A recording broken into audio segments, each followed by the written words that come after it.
Welcome back to the Future Strong podcast, everyone. Today we're diving into the world of Fyodor Dostoevsky. Yeah, the guy who could see right through us. We'll be looking at one of his biggest warnings from the brothers Karamazov. Self-deception, the danger of lying to yourself. Dostoevsky knew a thing or two about inner turmoil. His own life was a battle, and it shows. His books, they go deep into the dark places we all have. What he says about self-deception, it's not just theory. He lived it. He understood how fragile we are. And that's why it hits so hard, right? He doesn't sugarcoat anything. Like in the brothers Karamazov, there's this line, above all, don't lie to yourself.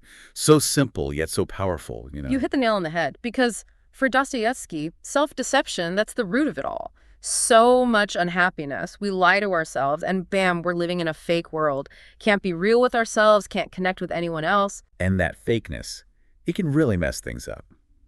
Dostoevsky lays it out, the consequences. The person who lies to himself, he says, comes to such a pass that he cannot distinguish the truth within him or around him, and so loses all respect for himself and for others. Heavy stuff. It's a downward spiral, no self-respect, and what do? We chase empty things. Vices and coarse pleasures, Dostoevsky calls them. Look around today, it's everywhere. Social media, binge watching, anything to avoid the truth about who we are. It's strange, though, how he says a self-deceiver becomes more easily offended than anyone. Why would that be? Think about it. You've built this world in your head, right? The story where you're always right, always justified. Someone comes along, challenges that story, even a little bit. It feels like a punch in the gut. So they're constantly on guard looking for attacks that might not even be there. Exactly. And their reality's already warped, so the smallest thing blows up. Remember the molehill becoming a mountain. Classic Dostoevsky, showing how self-deception makes us hypersensitive, turns us into resentful people. But hold on. Don't we all need a bit of self-belief to get by?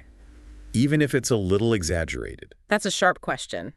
And it shows how tricky this is. There's a line between confidence and delusion. The key is self-awareness. Knowing your strengths and weaknesses, being ready to face the tough truths. So how do we actually use this in our lives?